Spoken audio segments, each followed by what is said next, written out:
नमस्कार, फाइटर समाचार में आपका स्वागत है। पेश आज 7 फरवरी मंगलवार सुबह 6 बजे राजस्थान की खास खबरें। बीकानेर में 6 दिन से लापता मां बेटे की लाश नहर में मिली है। सोमवार सुबह दोनों की लाश को पानी से निकाला गया।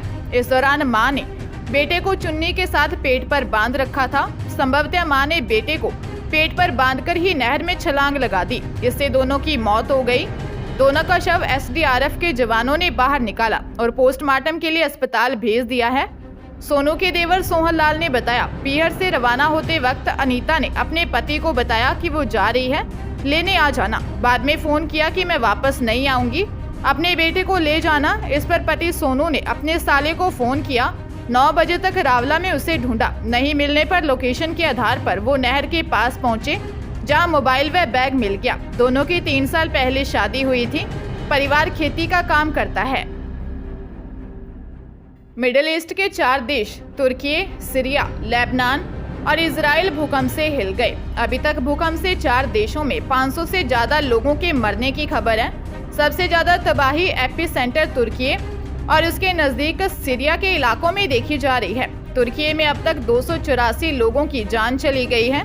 2300 लोगों के घायल होने की खबर है। वहीं सीरिया में 237 लोग मारे गए और 639 जख्मी हैं। लेबनान और इजराइल में भी झटके महसूस किए गए, लेकिन यहाँ नुकसान की खबर नहीं है। भूकंप की तीव्रता 7.8 थी। भूकंप का एपिसेंटर तुर्की का गाजियाटेप शहर था। यह सीरिया बॉर्डर से 90 किलोमीटर दूर है, इसलिए इसके आसपास के इलाकों में ज्यादा तबाही हुई। इसका असर भी दिख रहा है।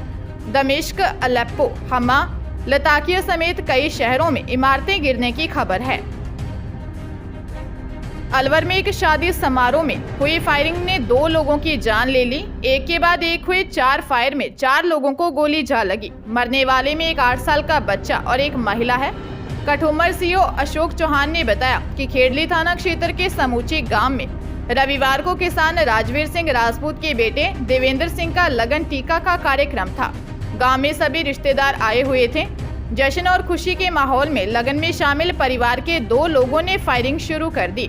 एक के बाद एक हुए फायर में गोली कालवाड़ी खेड़ली निवासी 8 वर्षीय धाकड़ पुत्र उदय सिंह और सालवाड़ी खेड़ली निवासी 33 वर्षीय दिनेश पत्नी हरवीर को जा लगी। इस दौरान इनकी मौके पर ही मौत हो गई। वहीं सालबाड़ी निवासी 30 वर्षीय हंसी पत्नी आशीष राजपूत और खो निवासी 10 वर्षीय प्राची पुत्री सोहन सिंह के गोली लगने से घायल हो गए। फायरिंग के बाद मौके पर अफरा तफरी मच गई। जयपुर में नाबालिग लड़की की खरीद फरोख्त का मामला सामने आया है। पीड़िता ने बताया, झारखंड में अपने मम्मी पापा और भाई बहन के साथ रहती थी। करीब 2 महीने पहले एक सब्जी बेचने वाली महिला उसके घर आई।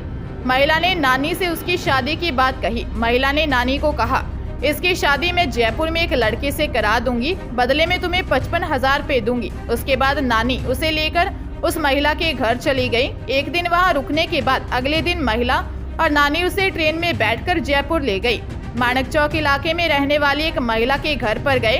55,000 रुपए में उसका सौदा कर बेच दिया गया। एक दिन खरीदार महिला के ड्यूटी पर जाने के बाद घर पर अकेला पाकर उसके बेटे ने रेप किया। उसके बाद मां के ऑफिस जाने के बाद आरोपी युवक नाबालिग के साथ जबरन रेप करता। माणक चौक थाना पुलिस ने पीड़िता के बयान पर मामला दर्ज कर जांच शुरू कर दी है। हरियाणा में महेंद्रगढ़ जिला के निजामपुर थाना अंतर्गत आने वाले गांव पांचनौता के पास रोड पार कर रही एक महिला को ट्रक ने कुचल दिया। हादसे में महिला की मौके पर ही मौत हो गई।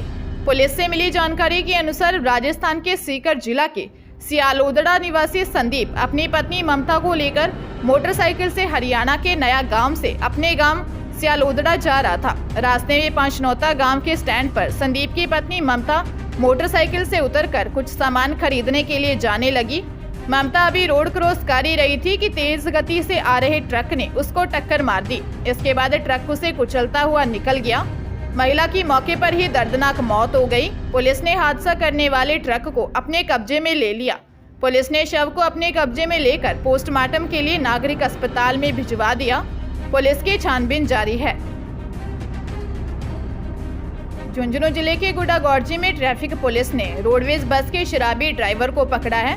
इस दौरान लोगों ने शराबी चालक का वीडियो बनाकर वायरल कर दिया। वीडियो में शराबी चालक साफ तौर पर कहता दिखाई दे रहा है, कि मैंने थोड़ी सी पी है, इसमें क्या हो गया, कौन सा गुनाह कर दिया है। दरअसल कल देर शाम श्री माधोपुर डिपो की RJ 23 PA 6510 नंबर की बस जयपुर से झुंझुनू आ रही थी और बीच रास्ते में एक सवारी ने पुलिस कंट्रोल रूम को सूचना दे दी। जोधपुर पुलिस कमिश्नरेट के उदय मंदिर थाना क्षेत्र के बैंक कॉलोनी में लूट की वारदात सामने आई है। पुलिस के अनुसार रायका बाग कॉलोनी के डेली वैली कोरियर नाम की कंपनी है। यह कंपनी कोरियर सप्लाई का काम करती है। यहाँ दो बदमाश कोरियर कंपनी में घुसे और दो बाहर ही बाइक पर बैठे रहे। इसके बाद कंपनी में घुसे दो बदमाशों ने काउंटर पर मौजूद संचालकों पर पिस्तौल तान दी और फिर वहां से 2.68 लाख रुपए लेकर चले गए। जाते समय बदमाश उनके मोबाइल भी छीन कर ले गए। सूचना मिलने के बाद ADCP, ACP और अन्य अधिकारी भी वहां पहुंचे। देर रात तक लुटेरों का पता नहीं लग पाया था। फिलहाल पुलिस गाड़ियों के नंबर और आसपास के CCTV फुटेज से बदमाशों की पहचान के प्रयास में जुटी है। अखिल भारतीय कांग्रेस कमेटी के आह्वान पर कोटा में भी कांग्रेसी सड़क पर उतरे। जिलाध्यक्ष रविंदर त्यागी की अगुवाई में कांग्रेस कार्यकर्ताओं ने छावनी इलाके में LIC ऑफिस के बाहर केंद्र सरकार के खिलाफ प्रदर्शन किया। अडानी ग्रुप की जांच CBI व JPC से करवाने की मांग की। प्रदर्शन को देखते हुए मौके पर DSP, 3 थानों के CI समेत पुलिसकर्मी मौजूद रहे। प्रदर्शन में खादी ग्रामोद्योग बोर्ड के उपाध्यक्ष पंकज मेहता भी शामिल हुए। रविंदर त्यागी ने कहा, कांग्रेस शासनकाल के दौरान बड़े बड़े उपक्रम, बड़े स्टेशन, बड़ी बड़ी इंडस्ट्री, कारखाने बने थे जिन्हें एक एक करके बेचा जा रहा है। जनता की गाड़ी कमाई का पैसा उद्योगपतियों को फाइनेंस कर दिया गया है। जनता का पैसा डूब चुका है। पहले भी कई बैंक बर्बाद हो चुके हैं। बहरोड से निर्दलीय विधायक बलजीत यादव 10 माह बाद फिर से सेंट्रल पार्क के रनिंग ट्रैक पर हैं। इस बार भी वह राज्य सरकार और केंद्र सरकार की नीतियों के खिलाफ सेंट्रल पार्क में दौड़ लगा रहे हैं। विधायक रनिंग करते हुए अब तक करीब 28 किलोमीटर से ज्यादा की दौड़ पूरी की है। उन्होंने कहा, बेरोजगारी दिनों दिन बढ़ती जा रही है। राज्य और केंद्र सरकार इसे लेकर गंभीर नहीं है। भर्तियों में राजस्थान के युवा पिछड़ते जा रहे हैं। बाहरी राज्यों के युवा प्रदेश में आकर नौकरी पा रहे हैं। कई राज्य ऐसे हैं जहां पर बाहरी राज्यों के बेरोजगार युवकों को भर्ती में शामिल नहीं किया जाता। राजस्थान में बाहरी राज्यों के बेरोजगार युवकों को भी लिया जाता है। इससे राजस्थान का मूल युवा बेरोजगार ही रह जाता है। कांस्टेबल भर्ती परीक्षा हुई, पेपर लीक हो जाने से सब कुछ खत्म हो जाता है। इसी के विरोध में आज सुबह से और शाम तक सूर्यास्त तक सेंट्रल पार्क में रनिंग कर रहा हूं। सरकार को ताकत दिखाएंगे। सेंट्रल बैंक ऑफ इंडिया ने ऑफिसर्स के 250 पदों पर वैकेंसी निकाली है, जिसके लिए 40 साल तक की उम्र के उम्मीदवार 11 फरवरी तक सेंट्रल बैंक ऑफ इंडिया की ऑफिशियल वेबसाइट पर जाकर ऑनलाइन अप्लाई कर सकते हैं। उम्मीदवार का सिलेक्शन रिटन टेस्ट के आधार पर किया जाएगा। 250 में से 50 पद मुख्य प्रबंधक स्केल 4 और 200 वरिष्ठ प्रबंधक स्केल 3 के होंगे। भर्ती परीक्षा में मुख्य प्रबंधक पदों के लिए आवेदन करने वाले उम्मीदवारों की आयु 40 साल से अधिक नहीं होनी चाहिए, जबकि वरिष्ठ प्रबंधक पदों के लिए ऊपरी आयु सीमा 31 दिसंबर 2022 को 35 साल है। हालांकि आरक्षित श्रेणी के उम्मीदवारों के लिए ऊपरी आयु में छूट दी गई है।